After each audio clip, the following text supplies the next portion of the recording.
Hi, and welcome back to the Life Work Balance YouTube channel. I'm Abby, and today I would like to discuss cover letters with you.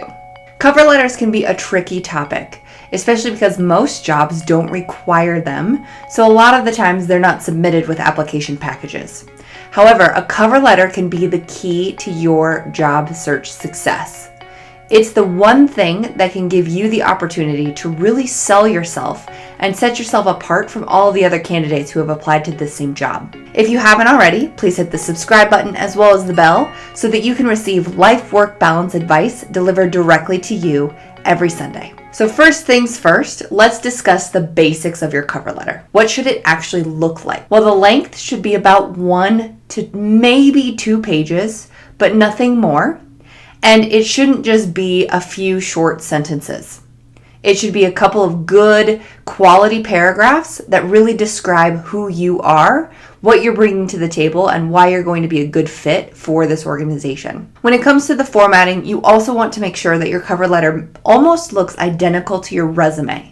So for example, your header should be the same. It should have your name, your phone number, your email address, and possibly your LinkedIn profile. It should be the exact same font style and font size as your resume, and it should have the same margins. So that if someone were to print off your cover letter and your resume, they could easily tell just by visually looking at the two documents that they go together and belong to the same person. You also want to make sure that you include a date on your cover letter and that you have an appropriate salutation. That doesn't mean that you have to put in all of that unnecessary address information. I think that takes up some valuable real estate on that cover letter document. But if you do want to include it, that's also fine. Make sure that your name is included at the bottom and that you've signed it, at least electronically. Now, this doesn't mean that you have to have a signature there, but that you have your name typed. If you want to print off your cover letter, sign it, and rescan it, that's also up to you. However, it does run the risk that that scanned document may not be able to be run by the computer system that you're uploading it to. So now that we've touched on the basics of your cover letter, what it should actually look like physically, let's talk about the content that's involved in the cover letter. So cover letters should tell a story about who you are, what you bring to the table, and why you're going to be a good fit for the organization. Now, this can sometimes be tricky to do, so your cover letter is going to take a lot of additional work compared to what you may have been considering initially. I recommend submitting a cover letter for every job application you do, and this is going to be a very specific, tailored letter for the specific organization. Now, you may find that as you're writing your cover letters, you have some very generic template language that you can continue to include in all of your cover letters, but you do want to make sure that it's specifically tailored to the job that you're applying to. So make sure that you include the job title that you're applying to,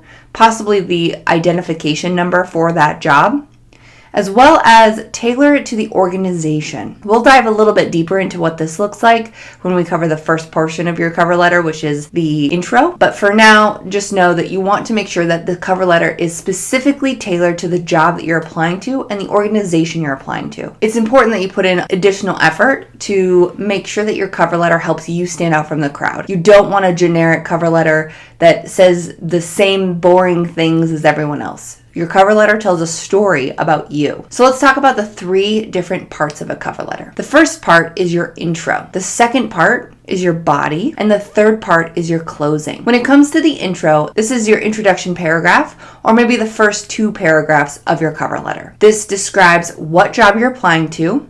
So this reiterates the job title as well as the job ID number or requisition number. It also clarifies the organization that you're applying to. And if you know the specific department that you're applying to, include that information as well. This is your opportunity to really hook the reader. Your cover letter will look like a long letter with a lot of text. So if you can't hook the reader in your first paragraph, they're only going to skim through your cover letter looking for keywords and phrases rather than reading the full thing. You want to make sure your cover letter introduces you and really shows that you've done your research on this organization as well as this position. You want to link something that's important to you to something that's important to the person who will be reading your cover letter. I recommend mentioning something like the company's mission statement, vision statement, or values, and how that connected to you at a personal level.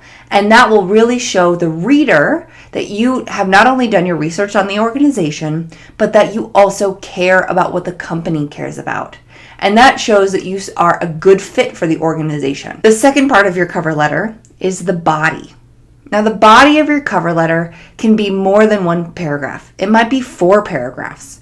And this is where you really take advantage of the space on your document to explain how and why you are the best fit for the organization. This is where you dive deep into your previous experience, as well as your education, and how that will help you not only be the best fit for the role, but the best fit for the culture of the organization. Now remember, this isn't just reiterating your experience that's listed on your resume or the education that's listed on your resume. This is telling a story about who you are and what makes you exceptional and different compared to the other candidates. So it's your opportunity to really expand on the information that you included in your resume. Now I'm going to backtrack a little bit.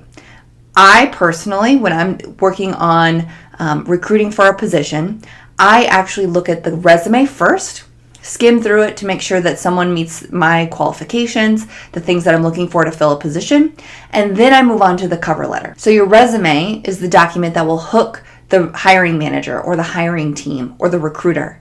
And your cover letter dives deeper into that experience and education that you've listed on your resume. So your cover letter is not just a document that's reiterating the same information that's on your resume. It's really taking a step deeper to explain how your experience and education that was listed on your resume will make you an exceptional quality candidate for this position. So once you've had a chance to dive deeper into your education and your experience and really show off as to why you are going to be the best candidate for the position, it's time to move into the closing paragraph of your cover letter. Now, this is where you reiterate your appreciation for being considered for the position, and then you're also pretty forward in your expectations for next steps. Now, sometimes there may be nothing you can do about this. So if you're applying to a government position or a large organization, you can't necessarily know who the recruiter is or who the hiring manager is so that you can contact them directly.